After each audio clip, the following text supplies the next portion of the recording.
एक बार वह अमेरिका की अपनी यात्रा पर गए थे। वहां उन्होंने अमेरिका के मूल निवासियों रेड इंडियंस के प्रति होते अत्याचारों और उनके अधिकारों के हनन को देखा। वैसी स्थिति त्रिपुरा में कभी न हो। त्रिपुरा की जनजाति भी इस तरह की यातनाओं के शिकार न हो, इसके लिए उन्होंने त्रिपुरा में जनजातियों की धरती की सुरक्षा निश्चित कर दी। उनकी उसी सूझबूझ का परिणाम है कि जनजाति के धरती की सुरक्षा हो सकी। उनके इसी रिजर्वेशन को आधार बनाकर तथा आगे चलकर त्रिपुरा जनजातीय क्षेत्र स्वायत्त जिला परिषद यानी Tripura tribal areas autonomous district council यानी TTAADC का गठन हुआ। महाराजा वीर विक्रम किशोर माणिक्य ने राज्य का सर्वांगीण विकास किया। वह त्रिपुरा के ऐसे नायक हैं जिनकी स्तुति राज्य के आदिकाल से खड़े पर्वत, सदियों से बहती नदियां कर रही हैं। त्रिपुरा के इस नायक राजा वीर विक्रम का स्वर्गवास भारतीय स्वतंत्रता के कुछ समय पहले मई 1947 में ही हो गया।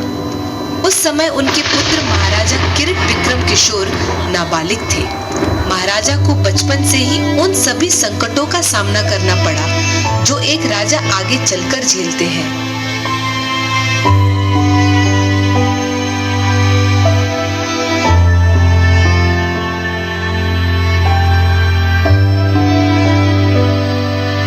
देश में बंटवारे के समय बहुत उथल-पुथल मची थी। त्रिपुरा भी इससे अछूता नहीं था। त्रिपुरा को पूर्वी पाकिस्तान में मिलाने की साजिश रची जा रही थी। इस साजिश को नाकाम करने के लिए महारानी ने 13 अगस्त 1947 को महारानी ने भारतीय संघ में शामिल होने के लिए विलय पत्र पर हस्ताक्षर किए।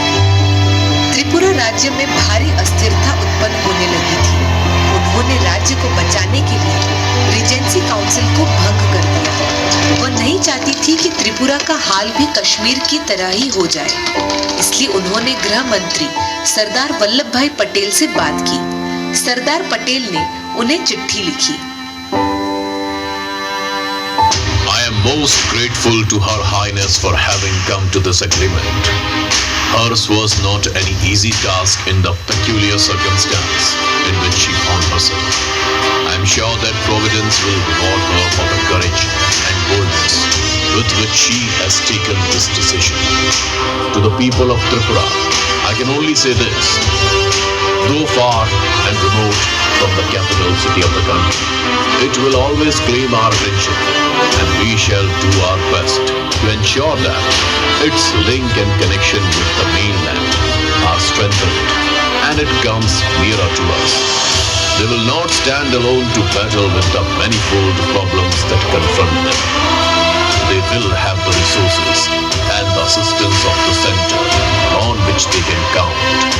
With their cooperation and help, we hope that we shall deal with their problems efficiently and effectively. May God bless our joint effort with success.